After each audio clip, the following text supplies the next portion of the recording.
Mire, hoy quiero empezar esta enseñanza haciendo una pregunta.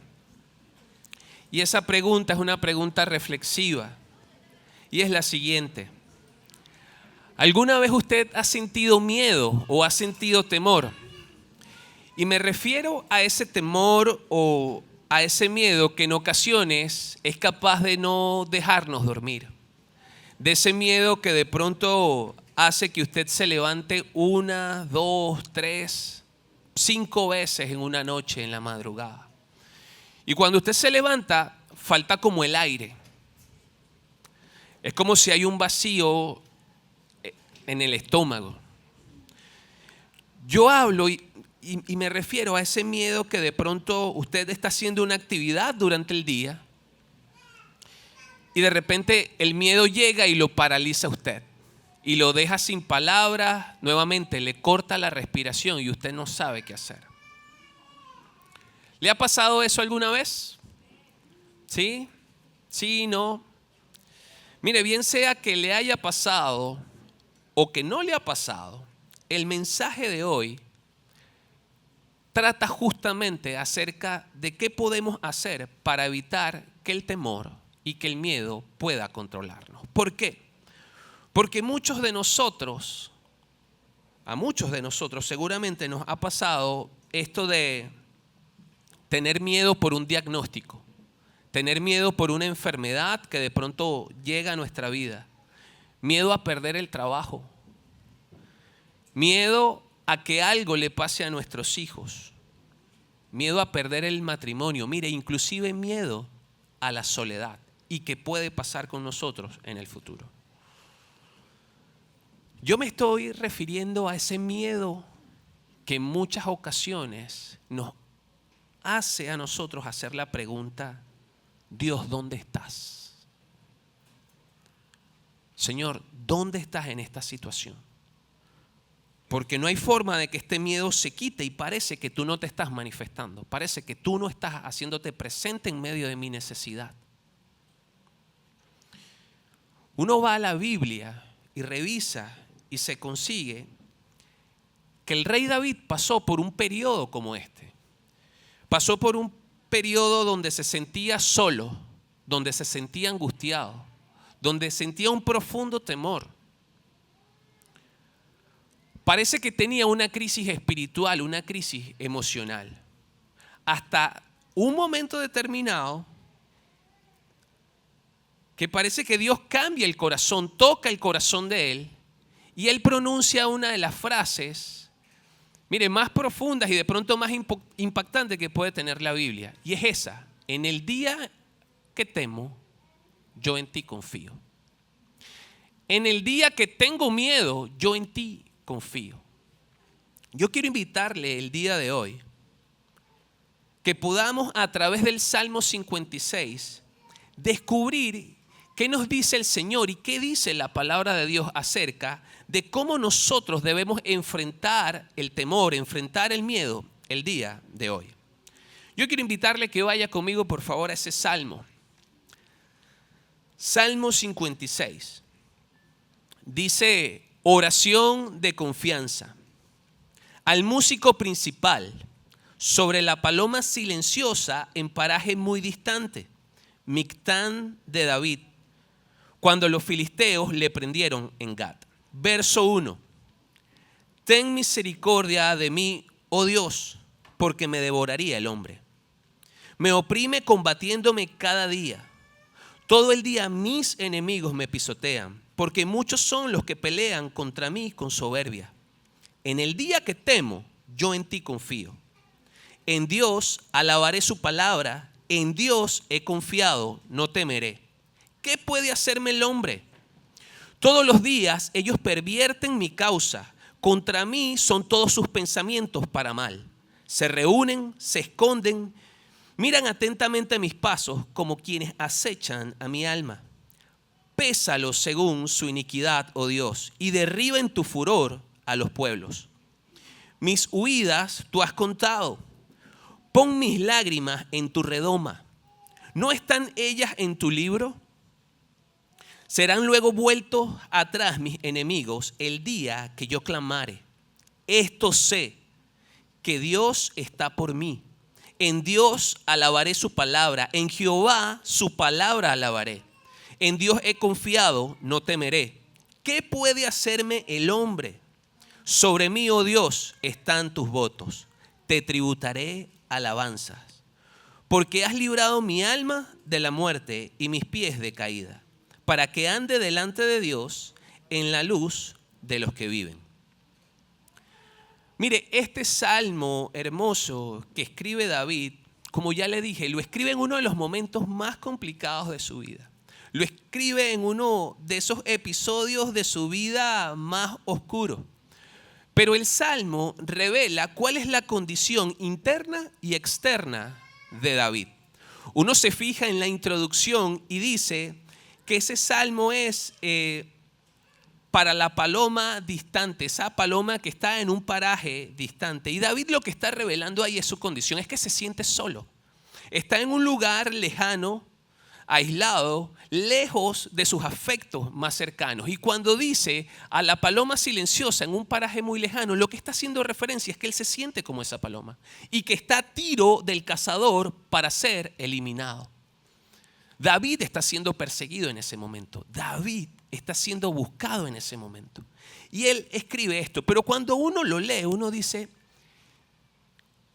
¿por qué David escribe eso? ¿Cuál es la condición? ¿Qué es lo que está pasando a su alrededor para que lo lleve a esa situación y él pueda describir a ese punto lo que está pasando? El mismo Salmo nos dice cuál es el periodo donde eso ocurre. Y uno tiene que ir rápidamente al primer libro de Samuel. Entre los capítulos 17 y 21 se narra la historia de lo que está viviendo y está pasando en ese momento David.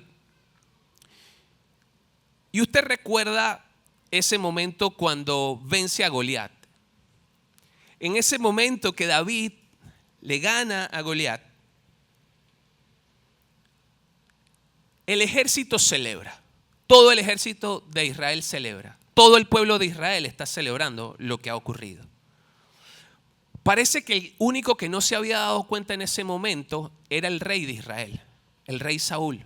Y cuando se da cuenta que dentro de sus filas tiene a uno de los más grandes guerreros, aun cuando la apariencia física no parecía, decide agarrar a David y colocarlo como jefe de todos sus ejércitos. Porque claro, es el hombre que venció a Goliat. Así que lo pone sobre todos sus ejércitos y David empieza a ir campaña tras campaña, batalla tras batalla. Y todas las batallas las está ganando David. No hay batalla que pierda, siempre está ganando todas. Dice la Biblia que eso agradaba al pueblo, a todo el pueblo de Israel. Pero no solamente al pueblo de Israel, sino es que también agradaba a todo el círculo cercano del rey Saúl. Cuenta la Biblia que en una oportunidad están regresando de una de esas batallas donde han ganado y cuando David entra al pueblo, el pueblo empieza a gritar, Saúl mató a 1000, David a sus 10,000. Ahora imagínese, está el rey Saúl desde uno de los balcones de su trono, de su reino, y está escuchando esas palabras. Saúl mató a 1000, David a sus 10,000. Dice la Biblia que el corazón de Saúl se llenó de celo. Y ahora Saúl pasó de promocionar, de ayudar, de animar a David, ahora a buscar la forma de cómo matarlo. ¿Por qué? Porque este hombre probablemente me puede robar mi trono, mi reino. A este punto ya Saúl sabe que la gracia, que la bendición de Dios ha sido quitada de él y se le ha dado a David. Así que busca la forma de matar y trata de matarlo. Intenta 1, 2, 3, intenta cualquier cantidad de veces, pero es imposible matar a David. Por otra parte, David está en medio de toda esta situación de huida. Y preste atención a esto, porque no es que trató de matarlo una vez, ni 2 veces, ni 3 veces. Es que parece que era sistemática la forma de tratar de matarlo, pero no lo lograba. ¿Qué ocurrió en el corazón y en la vida de David? Estaba agotado, estaba cansado, estaba estresado. Había un temor profundo en su vida que estaba afectando su área espiritual y ya su área física. David se da cuenta que no puede quedarse en Israel, que su vida está corriendo peligro. Así que decide ir a las afueras, pero no puede estar cerca, tiene que ir a un lugar lejano. Él decide en ese momento ir hasta Nob. Y allí en Nob se consigue con el sacerdote Ahimelech. Y cuando llega delante de él, el sacerdote se extraña, porque no era normal ni era común que un hombre de la jerarquía de David llegara solo a ese lugar, sin un ejército que lo acompañara, sin armas, sin provisiones de comida, nada. De hecho, David llega allí y le dice al sacerdote, por favor, dame algo de comer. Y si tienes algún tipo de espada, alguna lanza, algún arma, por favor, dámela. Esto al sacerdote no le parecía normal. Para lograr eso, para que David lograra que el sacerdote le diera ese, tiene que mentir. Tiene que recurrir al engaño, a fingir. Y él le dice que estaba en una misión especial. Abro paréntesis, iglesia. Hay momentos en la vida que el temor, la angustia, parece que nos sobrepasa. Y para tratar de poder vivir con esas experiencias, recurrimos a la mentira. Recurrimos al engaño. Parece que muchas veces, producto de que nuestra perspectiva acerca de la realidad está nublada, porque estamos más pendientes de lo que está pasando que pendientes de Dios, nosotros recurrimos al engaño. Cierro paréntesis. Está David allí en Nob y de repente se da cuenta que está uno de los jefes militares del rey Saúl. Cuando lo ve dice, tengo que huir de acá. Porque él le va a decir a Saúl, y van a venir por mí y acá me van a matar. Así que decide irse David de Nob y se le ocurre la brillante idea de decir, bueno, el único lugar donde Saúl no me va a alcanzar es en tierras filisteas, su principal enemigo. Y David dice, voy para allá. Y termina entrando al pueblo de Gat.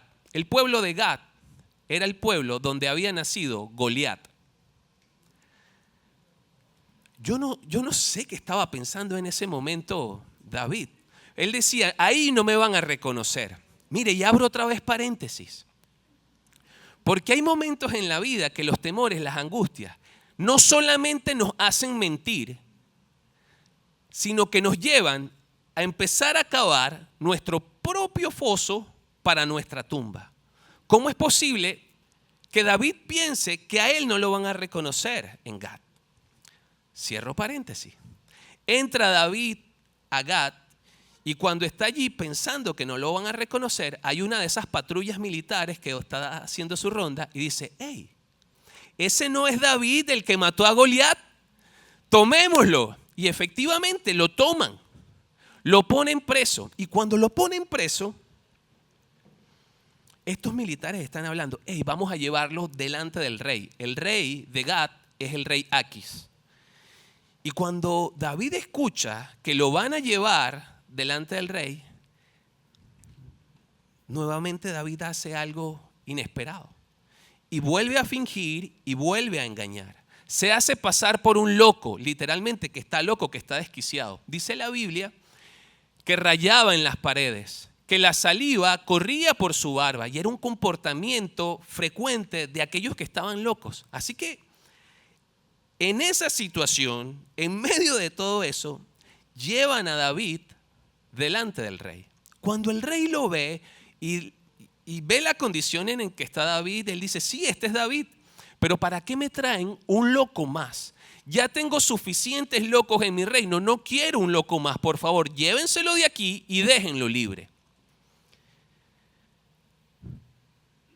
Puede que David se haya hecho el loco porque sabía que en ese tiempo los locos eran considerados personas que estaban poseídas, personas que tenían de alguna manera, eran afectados por demonios y que cualquiera que se metía con los locos y le hacía algo a los locos, ese demonio iba a afectarlo a ellos. Cuando el rey lo deja libre, David termina saliendo de tierra de los filisteos. Mire, uno ve acá la providencia y la soberanía de Dios, cuidando a David. A pesar de las malas decisiones, a pesar del comportamiento errado de David, Dios le está cuidando. Y todas esas malas decisiones fueron nacidas ¿de dónde?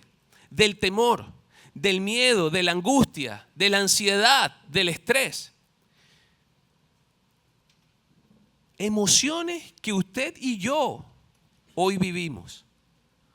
Ahora, yo quiero destacar que esa actitud de David no significa que no tenía fe él. Él tenía fe, pero las circunstancias eran tan grandes que lo estaban arropando y que su mirada no estaba puesta en Dios, sino estaba puesta en sus miedos.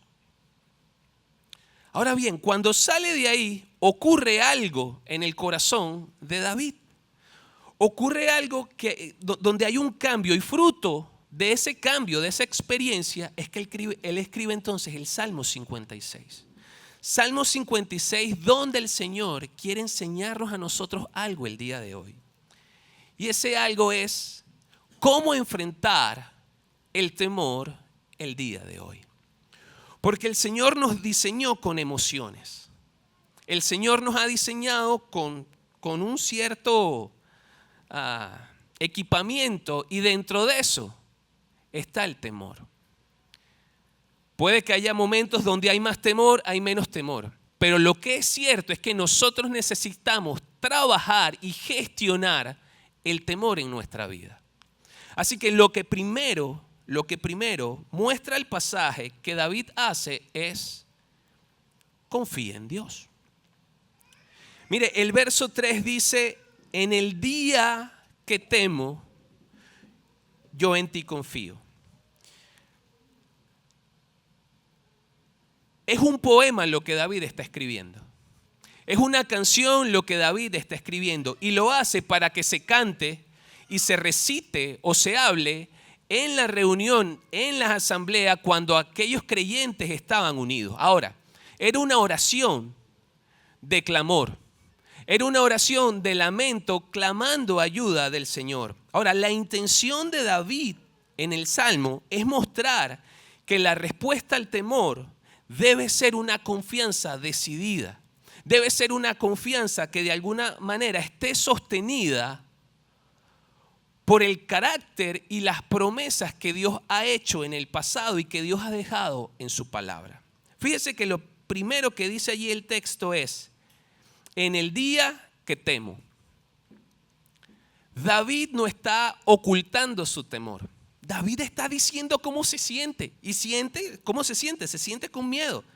Se siente con angustia. Ahora bien, no es falta de fe. Y quiero decirle esto, porque muchas veces nosotros no nos atrevemos a decirle al Señor: Señor, tengo miedo.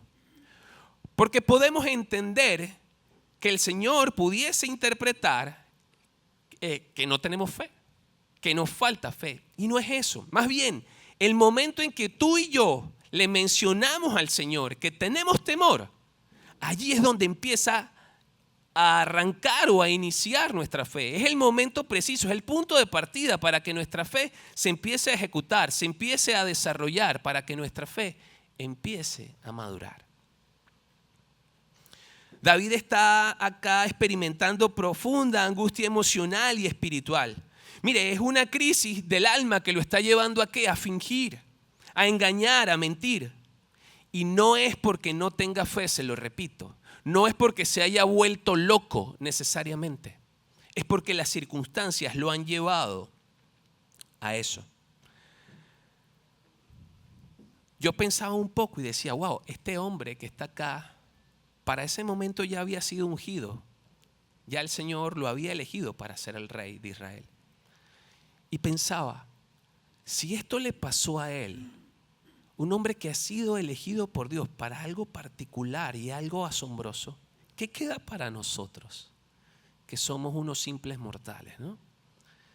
Esto me hace pensar entonces lo susceptible que somos nosotros para vivir situaciones como esta. Situaciones como la que usted y yo pasamos hoy es normal, pero a veces pensamos que nuestra crisis y nuestro temor es a nosotros nada más que nos está pasando.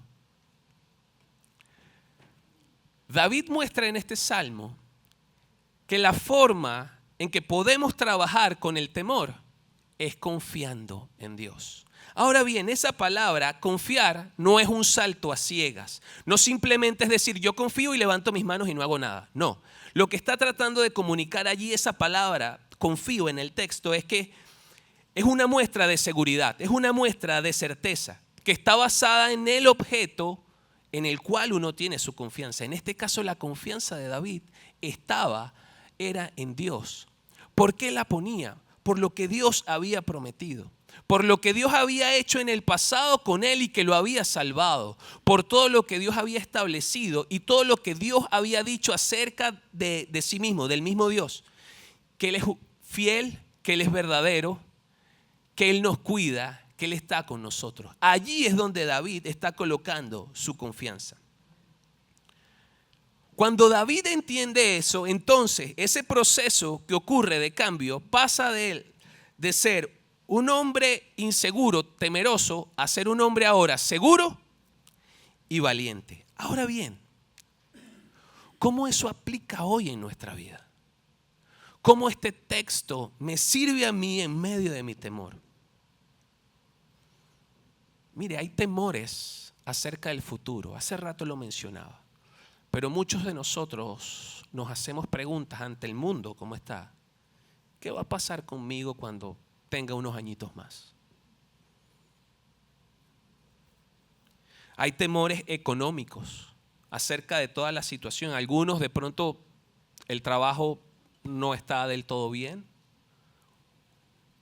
Hay temores en el trabajo porque tengo que enfrentar una reunión delante de mis jefes y eso me genera estrés, me genera ansiedad. Hay temores espirituales, hay temores acerca de enfermedades o diagnósticos que nos han dado y eso no nos deja dormir. Hay temores a vivir en soledad, hay temores a vivir solos, ¿qué va a pasar con nosotros? Hay temores de que algo malo le pase a nuestros hijos. Mire, yo quiero abrir el corazón con usted el día de hoy. Porque yo tengo que trabajar con eso. Yo estoy trabajando con eso ahorita. Yo muchas veces dejo a Esteban en el colegio y allí en el colegio también trabaja su mamá. Pero yo me voy muchas veces orando, Señor, guárdalo, cuídalo. Tú sabes que es un niño, puede ser imprudente, puede ser arriesgado. Y tengo muchas veces el temor de que de pronto me llamen fuera del horario normal que me podría estar llamando a mi esposa para decirme que a él algo le pasó. Y yo trabajo con eso hoy día. Creo que estoy dando pequeños pasos, no sé cómo ponerlo, pero yo sé que tengo que clamar a Dios para que me ayude con esa confianza. Porque a mí me cuesta. Es un temor real, pero tengo que trabajarlo. ¿Cómo logro yo, José Alejandro, cómo logra tratar de confiar en Dios y de poner eso palpable, que eso realmente se note?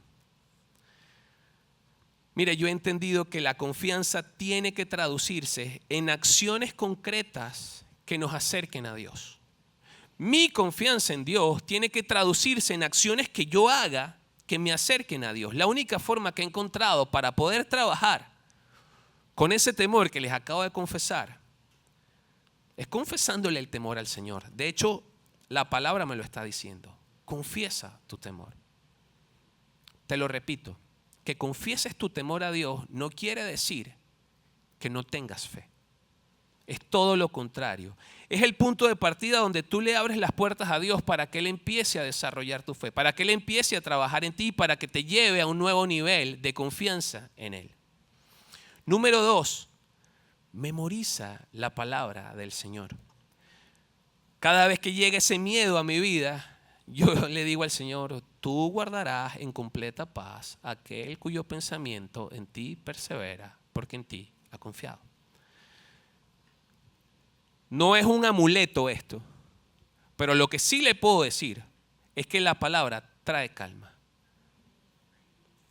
La palabra de alguna forma viene y trae tranquilidad, baja mis niveles de ansiedad, porque mi confianza se traslada a no soy yo el que tiene el control de esto, sino el que tiene el control es el Señor. Y allí la marea baja. Número 3. Cada vez que el temor se presente en su vida, comience a alabar el nombre del Señor. Diga, Señor, tú eres soberano, tú eres digno, tú eres Rey único, tú eres el que tiene control de todas las cosas. Mire, estas son 3 formas en que usted puede trabajar su confianza. Son 3 maneras en que usted puede acercarse al Señor para que su confianza vaya creciendo. Pueden existir muchas más. Mire, agarre la que usted quiera y le funcione. La que usted haga que realmente le acerca al Señor. Mi obligación como líder de esta iglesia es ponerle 3 para que usted salga hoy de acá aplicándolas. Cada vez que el temor venga, usted por lo menos puede hacer esto para acercarse más a Dios. Nosotros confiamos en Dios cuando nos acercamos a Él. Y permítame ilustrárselo con estos pasajes. Mire, uno de los principios de la interpretación bíblica es que la Biblia se interpreta a ella misma. Muchas veces tratamos de buscar en otros lados consejos, herramientas que son valiosas. No digo que no, son muy valiosas y a veces son necesarias. Pero la Biblia misma se interpreta. Y mire lo que dice el texto, Salmo 34:4. Busqué a Jehová y Él me oyó y me libró de todos mis temores. ¿Qué tengo que hacer yo para librarme de todos mis temores? Buscar a Jehová. Salmo 62:8. Esperad en todo tiempo, oh pueblos, derramad delante de vuestro corazón, de Él vuestro corazón. Dios es nuestro refugio.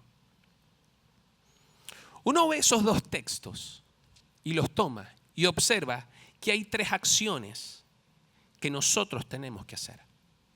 Hay 3 acciones claras, hay 3 verbos allí que son los que nos toca a nosotros hacer. Cuando nosotros lo hacemos, Dios hace el resto. ¿Qué nos toca hacer a nosotros?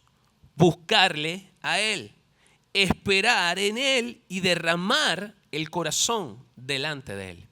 Esas 3 cosas no es otra cosa más que confiar en Él. Y eso es lo que nos toca hacer a nosotros. En esta parte, eso es lo que a usted y a mí nos toca. Ahora bien, una vez que nosotros entendemos eso y que los temores se van, entonces Dios empieza a ser nuestro refugio y empieza a ser nuestro pronto auxilio. Pero nosotros tenemos que hacer esto. Por eso le decía, la confianza en Dios necesita traducirse en acciones concretas. Y estas son las acciones que el Señor está esperando que tú y yo hagamos. No es yo confío y no hago nada, que Dios haga el resto. No, iglesia. Es yo confío y yo busco a Jehová y yo espero en Él en todo tiempo y yo derramo mi corazón delante de Él. Entonces en ese momento mis temores se van y Dios empieza a ser mi refugio. Esa es la forma. Usted puede decir entonces en este momento, mira José, a mí me cuesta confiar, no puedo confiar, porque ya tengo rato en esta situación y Dios no hace absolutamente nada. Yo estoy buscándole a Él, yo estoy orando a Él, pero no pasa nada y yo sigo en esta situación. Ya no puedo confiar en Dios. Yo quiero que me acompañe por favor al verso 8. No lo tengo en pantalla, pero sí quiero pedirle que usted lo busque en su Biblia o lo busque ahí en su teléfono. Salmo 56, verso 8, por favor. Salmo 56, verso 8. Mire lo que dice. Mis huidas tú has contado. Pon mis lágrimas en tu redoma. Así dice Reina Valera del 60. Nueva versión internacional dice, toma en cuenta mis lamentos, registra mi llanto en tu libro. Uno se consigue este pasaje y la primera pregunta que tiene que hacer, ¿qué es redoma? No entiendo esa palabra, Señor, ¿qué es redoma? Y esa palabra de redoma lo que significa es un odre. ¿Sabe lo que es un odre? ¿No? Es como un depósito donde se conservaba el agua, donde se conservaba la leche, donde se conservaba el vino. Ese odre era hecho de un material de cuero duro que era capaz de preservar estos elementos durante largo tiempo. Es justamente allí donde el salmista, recuerde que esto es poesía, es el género literario, y David está aprovechando de utilizar metáforas para poder expresarse. Le está diciendo: Señor, por favor, considera todos mis lamentos, todas mis lágrimas, todas mis preocupaciones, todas esas madrugadas que me he levantado, y todos esos lamentos, por favor, consérvalos en ese odre. Tenlos allí, tenlos presentes, Señor, por favor. Ahora es interesante que más adelante David hace una pregunta que parece un poquito sarcástica y dice: ¿no están ellas en tu libro? Otra versión dice: ¿es que acaso tú no los has anotado? Y es curioso porque está pasando el salmista de hablar de algo líquido que se coloca en un recipiente, ahora a colocar algo escrito. El material del odre era justamente como especie de un cuero resistente que podía permanecer durante largo tiempo. Pero también ese mismo material era utilizado para escribir y preservar esa escritura también por largo tiempo. Por eso es que él está utilizando esto acá. Señor, ¿es que acaso tú no has escrito en tu libro, en ese odre, tú no has escrito todos mis lamentos, todas mis lágrimas? Puede que estés cansado el día de hoy, que estés agotado de eso que estás lidiando o de eso que estás trabajando todo este tiempo y que parece que Dios no está haciendo nada. Pero déjame decirte que Él lo tiene anotado. Él lo tiene guardado en su odre. Ahora bien, no basta con eso, sino que uno va al verso 9 y se consigue con algo que termina de desarmarnos. Porque David le dice: Señor, esto sé, que Dios está por mí. David dice: una cosa sé, y es que Dios está de mi parte. Iglesia, yo sé que lidiar en tiempos de angustia es complicado y confiar en el Señor es complicado. Pero el Señor te viene a decir hoy que conoce tus lágrimas, que conoce tus lamentos, que conoce todo lo que está pasando y que además Él está por ti. Es como si está acá el temor, está acá quien te acecha y tú estás parado acá. Y llega el Señor y se mete entre los dos y dice: yo estoy por ti. Ahora se enfrentan es a mí, no se enfrentan a ti. Pero eso depende si tú empiezas a confiar en mí. Si tú me buscas, si tú me esperas, si tú derramas tu corazón delante de mí. Iglesia, enfrentamos el temor el día de hoy cuando confiamos en el Señor. Ahora bien, esa confianza necesita ser sustentada. Esa confianza necesita de alguna forma ser mantenida, porque si no es mantenida, si no es alimentada, los mismos temores, los mismos miedos, las mismas angustias terminan quitándonos la confianza. Y aquí es justamente donde David presenta el segundo punto que la palabra quiere enseñarnos, y es que necesitamos meditar en su palabra. Dice: en Dios alabaré su palabra, en Dios he confiado, no temeré. ¿Qué puede hacerme el hombre? Note algo importante. David no le está diciendo, no escribe acá: alabaré a Dios dependiendo de cómo me sienta. Meditaré en su palabra depende de cómo me sienta. Tampoco está diciendo: alabaré a Dios y meditaré en su palabra cuando mis circunstancias mejoren. David lo que está diciendo es: en Dios alabaré su palabra. Y lo que está tratando de mostrarnos acá es que su confianza tiene una razón de ser. Y esa razón de ser de su confianza no depende de las circunstancias, no depende de lo mal o de lo bien que le esté pasando. Es que esa confianza está anclada. La confianza, lo que David trata de presentar acá es la tesis de que esa confianza no está en el vacío, sino que esa confianza está anclada a la revelación eterna de su palabra, a la revelación de las Escrituras. Y sobre eso, sobre las Escrituras, es que entonces la confianza se posa. Es como si fuese la base, la fundación de la confianza. Cuando David está diciendo, alabaré su palabra, no está diciendo simplemente voy a dar gracias y voy a cantar, sino que está diciendo voy a exaltar al Señor, voy a celebrar al Señor, voy a declarar con gozo la confiabilidad de las Escrituras.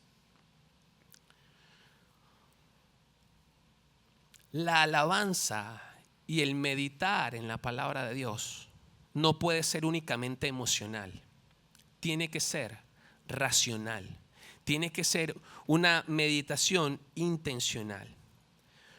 No solamente puede ser, me gusta lo que Dios dice allí en la Biblia.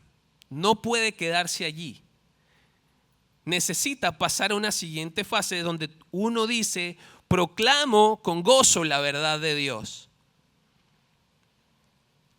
Porque entiendo que su palabra es firme, es confiable, es verdadera y tiene la capacidad de calmar mi vida. Parece que acá en este momento David está diciendo, mi alabanza no depende de las circunstancias. Mi alabanza, mi confianza, la meditación en la palabra no depende de lo que a mí me esté pasando. Mi alabanza y mi vida depende de lo que Él ha prometido, de lo que Él ha dicho, de lo que Él hace en mi vida, producto de lo que está en las Escrituras. ¿Cómo aplica eso hoy en nuestra vida?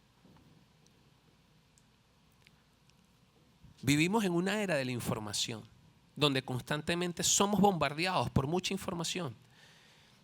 Y no sé por qué extraña razón, nosotros necesitamos calmar esa ansiedad por estar informados, por ver redes sociales y compararnos, por saber todo, por estar bien informados. Pero a medida que nosotros nos las pasamos scrolleando y estamos buscando más y más y más información, no sé si le pasa, pero se empieza a generar más ansiedad. Si yo estoy viviendo una crisis económica y me entero que la Fed decidió subir las tasas de interés, obviamente eso me va a generar más ansiedad todavía. Si yo estoy que no sé dónde puedo vivir, que tengo pocas probabilidades de encontrar una casa y me entero que Trump quiere intervenir al canal, tú dices, ¡ay! Acá se va a formar la guerra. ¿Y eso qué va a hacer? Empieza a generarnos más ansiedad. Hoy, en vez de estar más pendiente de consumir y consumir información, por cierto, mucha información que no es relevante para nuestra vida, mucha farándula, por cierto. En vez de estar consumiendo eso que nos genera ansiedad, nosotros deberíamos estar consumiendo es la palabra de Dios, es meditar en ella. Mire, porque hoy día el mundo está gritando desconfianza, el mundo está gritando peligro, el mundo está gritando ansiedad, pero la palabra de Dios nos está susurrando, confía, yo estoy contigo, calma que yo tengo el control. ¿Cómo puedo yo entonces meditar y hacerlo palpable hoy? Mire, deténgase a orar. Abra la Biblia. Y no la lea por leerla. Deje que la Biblia reeduque su pensamiento y reeduque su corazón. Mire, cuando llegue y abra la Biblia, esté orando y abra la Biblia, Señor, ¿qué quieres hablarme? ¿Qué quieres decirme con esto?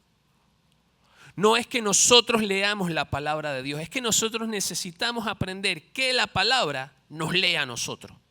Es como que nos haga un scan, nos haga una radiografía y que luego de que nosotros nos enfrentamos a la palabra, ella diga, este es tu diagnóstico, tienes que cambiar en esto, tienes que estar pila en esto, necesita ser transformado. Por eso necesitamos meditar en la palabra. Le pongo este ejemplo. Imagine usted que está lloviendo acá como esas lluvias de noviembre, fuertes, que a veces vienen de lado y es el chaparrón de agua que está cayendo. Y viene un hermano de esta iglesia muy amoroso y le da un paraguas a usted. Y usted lo toma muy amablemente y le da las gracias. Pero en vez de abrir el paraguas, usted decide salir bajo la lluvia con ese palo de agua y usted va escondiéndose a ver dónde me meto para que el agua no me caiga. A ver, y usted termina empapado. Bueno, iglesia, ese paraguas es la Biblia. Y muchas veces nosotros, en vez de abrir el paraguas para evitar el chaparrón de temores, el chaparrón de problemas y de alguna manera resguardarnos bajo la palabra del Señor, nosotros la tenemos cerrada, empapándonos de temores. Cuando Dios presenta soluciones claras, soluciones tangibles, soluciones que pueden cambiar nuestra vida. Hoy el Señor nos está diciendo, hey, abre el paraguas. Toda esa cantidad de miedos y temores que tienes, yo los puedo detener con el poder de mi palabra.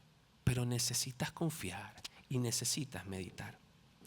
Ahora bien, a estas alturas usted puede decir, José, muy bien, entiendo esto de confiar, de meditar en la palabra. Pero realmente esto puede traer algo de valor y agregar algo de valor a mi vida y cambiarla. Esta forma me acerca más a Dios. Mire esto. Este es un solo para entendidos. Quiero que lo observe bien. El versículo 4 y el versículo 10 y 11, uno los ve y parece que son iguales. Parece que son iguales. Uno puede entender, bueno, Dios quiere repetirme una idea para afirmarla. Y eso es cierto. Pero hay algo más acá. Cuando uno ve esa palabra Dios, acá el salmista le está diciendo al Señor, Señor, mira, yo voy a alabar tu palabra porque tú eres Dios, porque eres un Dios todopoderoso, un Dios fuerte, un Dios soberano, un Dios que es auténtico y un Dios que eres de verdad. Pero David ha decidido, entendiendo esto, ha decidido confiar y meditar en su palabra. En medio del problema, en medio de la situación complicada, en medio de sus temores y de sus miedos. Y a medida que David va entendiendo eso y está trabajando con eso en su corazón, él empieza a ver a Dios de una manera distinta. Fíjese, no deja de verlo como el Dios verdadero, como ese Dios todopoderoso, como ese Dios único, sino que además en ese proceso de temores y de sufrimientos, David lo ha conocido de una manera distinta. Y por eso es que dice en el verso 10, en Dios alabaré su palabra, en Jehová. Cuando aparece esa palabra en Jehová, lo que está tratando de decirnos es que ahora David ve al Señor como ese Dios del pacto, como ese Dios que está por ti, como ese Dios que está en todo momento y que te defiende. Está viendo a Dios como ese Dios cercano. Parece que hay un cambio en la forma en que David está viendo ahora a Dios después de transitar por el problema. Iglesia, el Señor quiere que en medio de tu temor aprendas a conocerle de una manera distinta. No solo como ese Dios todopoderoso, como ese Dios fuerte, como ese Dios grande, que tiene el control de todo. No solamente como eso, sino que también quiere que tú entiendas que es tu papá, que es el Dios que te cuida, que es ese Dios soberano que viene y te abraza en medio de las circunstancias. Es ese Dios que ha estado guardando las lágrimas allí en su redoma, que ha estado allí escribiendo tus lamentos. Es ese Dios que se para delante del problema y te defiende a ti. Eso es lo que el Señor quiere que hoy tú entiendas. Cuando entendemos que tenemos que confiar en Dios y cuando entendemos que tenemos que meditar en su palabra, usted y yo tenemos la posibilidad de ver a ese Cristo del Getsemaní. Ese Cristo que lloró, ese Cristo que se sintió solo, ese Cristo que clamaba al Padre y que le pedía que lo salvara, pero que no era el momento para hacerlo. Ese Cristo que muere en la cruz por ti y por mí, es el que tú tienes ahora acceso cuando confías y cuando meditas en su palabra. Ahora te digo algo. ¿Quién es la persona más idónea y más empática para que te entiendas si no es el mismo Cristo de la cruz, que sufrió lo mismo que tú estás sufriendo, que lloró igual que tú, que sufrió igual que tú? Él puede entenderte a ti. Él puede entenderme a mí.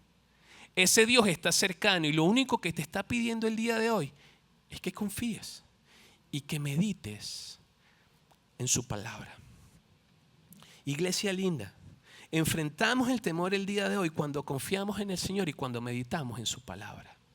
Y por eso te animo a que te aprendas el título de esta enseñanza, que es un versículo. En el día que temo, en ti confío. Salmo 56, 3. Cierro con esto. ¿Cómo enfrentamos y cómo podemos trabajar con estas experiencias de temor en nuestra vida? Confiando en nuestro Señor, acercándonos a Él, con acciones concretas que realmente nos acerquen y meditando en su palabra.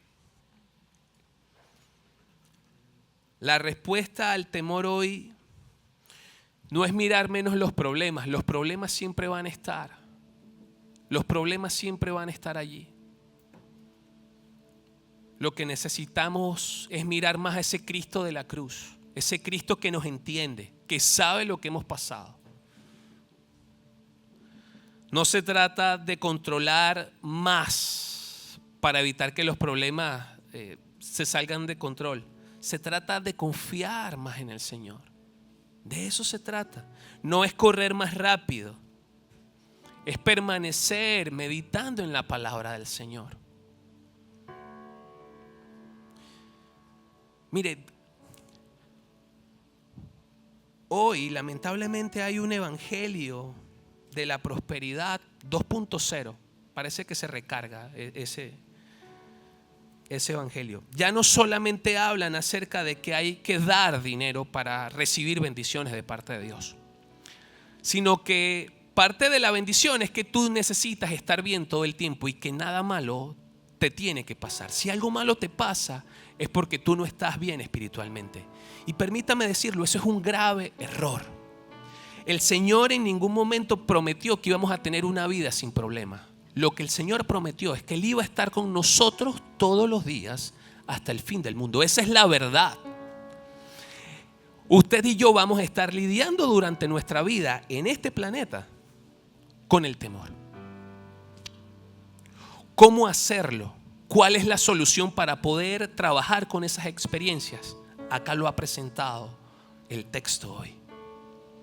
Iglesia, cuando el temor te visite, di lo que dijo David en un momento.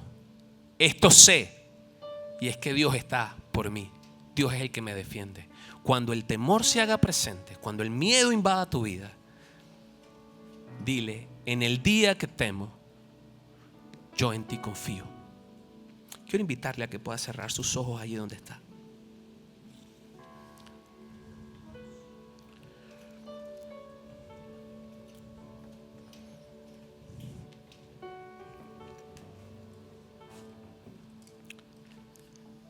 Señor, tú conoces nuestro corazón.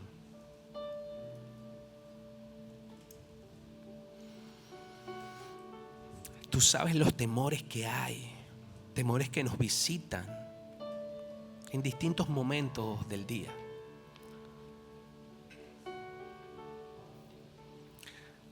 Ayuda a que esta palabra que tú has traído a tu iglesia el día de hoy se selle en nuestro corazón, se selle en nuestra mente, Señor.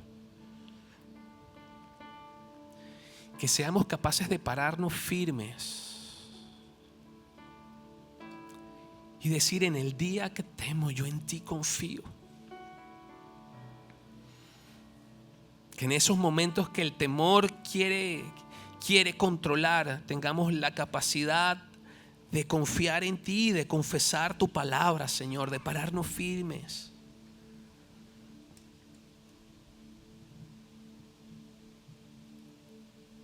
Que cuando nuestra perspectiva de la realidad se nuble y empecemos a ver borrosos, nosotros podamos declarar y confiar en ti, Señor. Declarar tu palabra, confiar en ti, para enfocarnos, Señor, en tu voluntad, en tu amor, en tu presencia en nuestra vida, Padre.